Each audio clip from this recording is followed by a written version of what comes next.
Hello, and on the gaming table today we're taking a look at painting up some 2mm Swedish.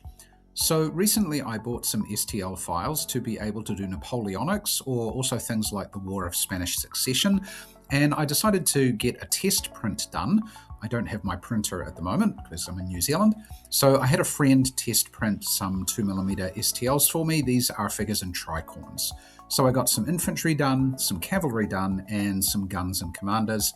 Basically just one of everything that I wanted to use. So I thought I would paint these up and get them on 5cm bases or 2-inch bases so that I could use volley and bayonet as the rule system at 2/3 scale.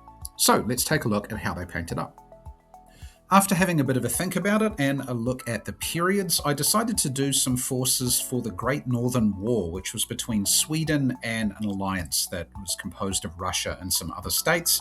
And so these figures I decided to do Swedish. It took me a little while to figure out how to do these. It was a little bit different to doing the American Civil War figures I've done earlier, although at the end of the day the process was somewhat similar.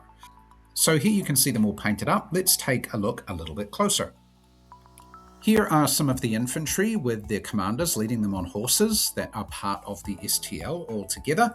And these were similar to painting up, say, the Union troops that I did for my American Civil War. So I went through the same basic process. I wasn't using the best of brushes. I was using some borrowed brushes because, again, all of my things are in Hong Kong. But I did the best I could, and I think they've come out reasonably well. It's quite quick doing these because they're uniform, right? You're not having to paint different bits and pieces of color into different places, as I might have done with, say, the Confederates for my ACW. For the cavalry here, the same basic process again, and again, the cavalry are quite uniform, so able to use the same basic colors. Really, the only difference here is having to add the horses. And here I just chose to do 2 different colors of horses, both in kind of browns, just to make it quick and simple. And here is the artillery. I found out they used kind of a pale blue for the hardware on their guns, and then I used kind of old gold, a color like that, for the barrels themselves, and they've come up pretty good, I think. These will be used along with some of the units as sort of dedicated guns. There didn't seem to be a lot of batteries that were used in different places in large numbers in the Great Northern War.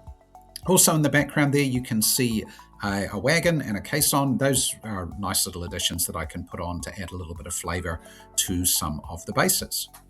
So anyway, that's the little force overall. It came up pretty well. Again, I'm reasonably happy, especially considering I don't have my good brushes with me, but that's what you get, and that'll do for today. I'm looking forward to getting some more of these printed now that the test prints have come out okay, and hopefully you'll get to see some more of these real soon.